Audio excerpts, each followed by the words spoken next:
আমি তো দেরি করে ফেলাইলাম, কয়েক হাজার টন ইলিশ ভারত যাইবো। ওরা মনে হয় আমার রেখে সবাই বিমানে উঠে গেছে। আমাকে কি একটা প্রিপারেশনের দরকার নাই নাকি? ভালো করে লাগেজটাও গোছাইতে পারি নাই। যাই তাড়াতাড়ি যাই, বিমান ধরতে হইব।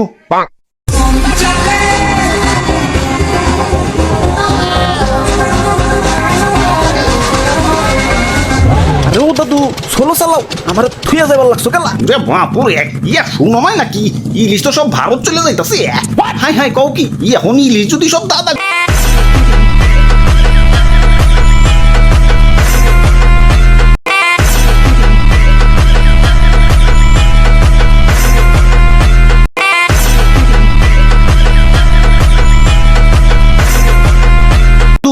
ইলিশ এয়ারপোর্টের দিকে গেছে, এখনো ভারত যায় নাই।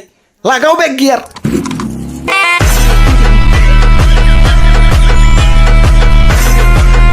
বাপুরে, ইয়া খারাও। না সময় নাই, বিমান ছেড়ে দিব। আমার আবার দাদা দেশে, মানে ইলিশ লাভারের দেশে যাইতে হইব। কেলা ওই দেশে যাও লাগবো কেলা? আমগরে কি ইলিশ লাভার মনে হয় না? ধুর, তোমরা ইলিশ লাভার? সি, আমার একটু দাম বেশি দেখে অন্য দোকানে যে পাঙ্গাস কিনা খাও, তোমরা আবার ইলিশ লাভার? সি, ইয়ে মানে তোমার দাম যদিও অস্বাভাবিক ভাবে বাইরে যায়, তাহলে তো পাঙ্গাস কিনাই ভালো। একটু বেশি দাম দিয়ে যদি কিনা খাওয়ার সাহস না পাও, তাহলে তোমরা কিসের ইলিশ লাভার? দাদারা আমার জন্য হাহাকার লাগাই দিছে। আমার সংকটে তো ওদের দেশে আমার দাম 5,000 টাকা পর্যন্ত চলে গেছিল। তাও ওরা কিনা খাইছে। ভালোবাসলে ওদের মতো ভালোবাসবা, তা না খালি কাও দাম কমাও দাম কমাও।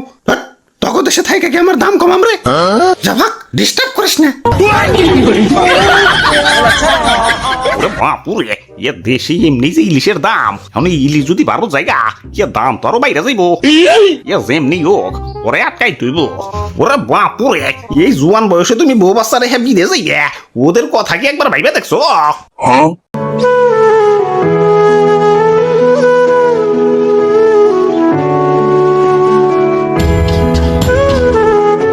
ধর, এত চিন্তা করার টাইম নাই। বিমান ছাইরে দিল, আমার বউ বাচ্চা দেখে রাখো। Bye bye Bangladesh.